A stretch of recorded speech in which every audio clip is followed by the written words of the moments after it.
Parler correctement, je suis un peu malade, mais je tenais absolument à être là ce midi.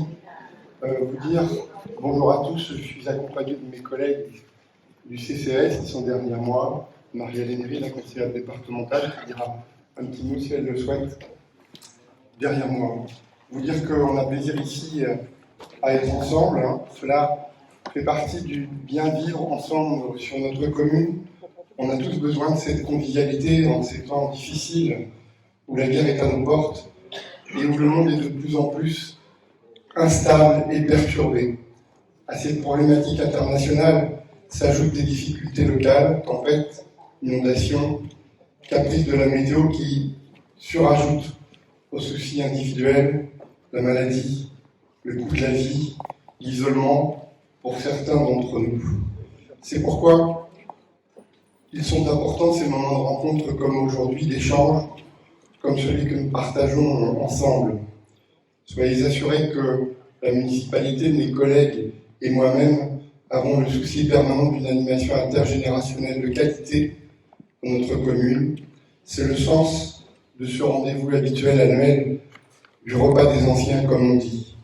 Accompagner, être solidaire, tel est l'état d'esprit dans lequel s'inscrit cette initiative de ce midi. C'est l'occasion pour moi de saluer et de remercier tous ceux qui interviennent au domicile des personnes âgées pour les soulager, les aider, leur rendre la vie plus facile et rompre ainsi souvent leur solitude.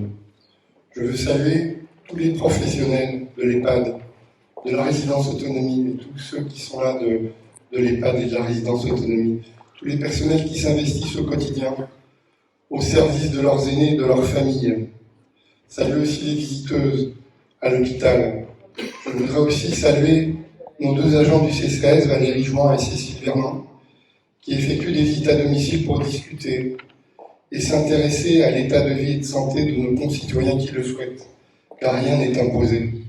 Chaque mois, j'ai un compte-rendu de visite de chacune d'entre elles, sans rentrer dans naturellement l'intimité des gens, mais me dire qui va bien, qui va pas bien, ou qui va mal, du coup, quelles sont leurs attentes et préoccupations, ce qui nous permet de réagir et d'anticiper les choses et de faire le lien, si nécessaire, avec les familles, avec les proches, voire avec les intervenants médicaux, mais on ne le fait rien sans qu'ils soient ou qu'elles soient d'accord.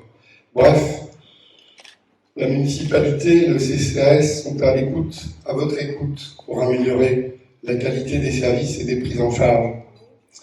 On va engager quelques travaux de réfection de la toiture sur la résidence autonomie. Le foyer logement, on a été décalé un peu à cause de la météo.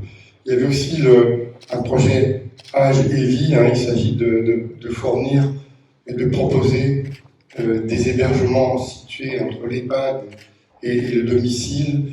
Les travaux devraient démarrer avant la fin de l'année, ça a été retardé parce que l'investisseur à qui on a vendu le terrain était confronté à des taux d'intérêt et d'emprunt trop élevés. Donc cet équipement sera autour du groupe scolaire, autour de la maison de multi-accueil, pas loin du centre social, pas loin aussi d'un lotissement et de structures, de commerce, tout ça parce qu'on veut aussi que ce soit intégratif et qu'on touche là aussi l'intergénérationnel entre le pôle enfance et puis une structure d'accueil pour personnes âgées. Bref, nous sommes attentifs tous ici, tous ceux qui sont avec moi, je vais le curé aussi, merci de votre présence. Nous sommes attentifs au bien-être de nos anciens et au bien vivre ensemble. Et avec mes collègues, je reste à votre disposition à la mairie autant que de besoin, chaque jour de la semaine. Je remercie aussi les membres du CCAS qui sont derrière moi.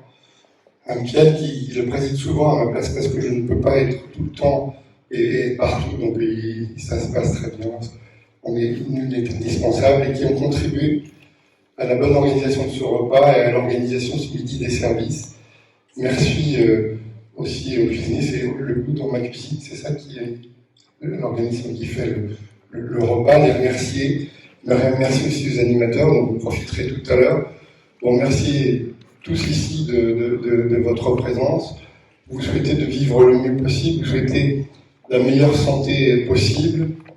Et comme je le dis souvent, tous les ans, mais par anticipation, parce que les fêtes de Noël approchent, vous souhaitez de bonnes fêtes de fin d'année à vous et à vos proches. Je vous remercie de votre attention. J'ai commencé par la courtoisie, c'est ainsi, Madame Punchou Aimé, qui est de la résidence autonomie, qui est née en 1929. On a le droit de dire l'âge des dames à partir d'un certain âge. Et donc, elle est là, où est-elle? Elle se montre, là au fond. Et monsieur Marcel Foucault, qui habite rue des Tilleuls, qui aussi est né en 1929 et qui est juste au coin là-bas, et qui est une figure que chacun d'entre nous connaît. Allez, je laisse le soir à mes deux collègues, allez porter chacune d'entre vous un petit présent, et bravo pour leur présence ici. Je ne vais pas pouvoir rester jusqu'au bout pour ma part parce que je suis présidente de commission au conseil départemental. Nous avons une commission cet après-midi pour préparer la session qui arrive la semaine prochaine. Donc je vous prie de m'en excuser, mais je vais essayer de passer, vous saluer quand même les uns et les autres. Je ne vais pas revenir sur tout ce qu'a dit monsieur le maire. C'est vrai qu'il fait bon vivre encore par chez nous, que vous avez beaucoup de chance à Guerre d'avoir notamment Cécile et Valérie qui passent vous voir. Je pense que c'est un service vraiment qui est un plus pour ceux qui peuvent en bénéficier. Je vais saluer également tous les membres du CCAS sous la houlette de Michael Piel pour tout le travail qu'ils font, pour avoir été adjointe à ses côtés. Je sais aussi tout l'investissement et tout le sens et tout le cœur qu'elle y met, accompagnée de ses collègues. Je connais quand même quasiment pas tout le monde en fait. Donc je sais aussi tout le temps et tout le cœur qu'ils y mettent. Bravo à vous. C'est important pour faire le lien dans nos communes entre les uns et les autres. Ce temps est encore important et c'est bien qu'il soit présent puisque toutes les communes encore aujourd'hui font ce repas des aînés.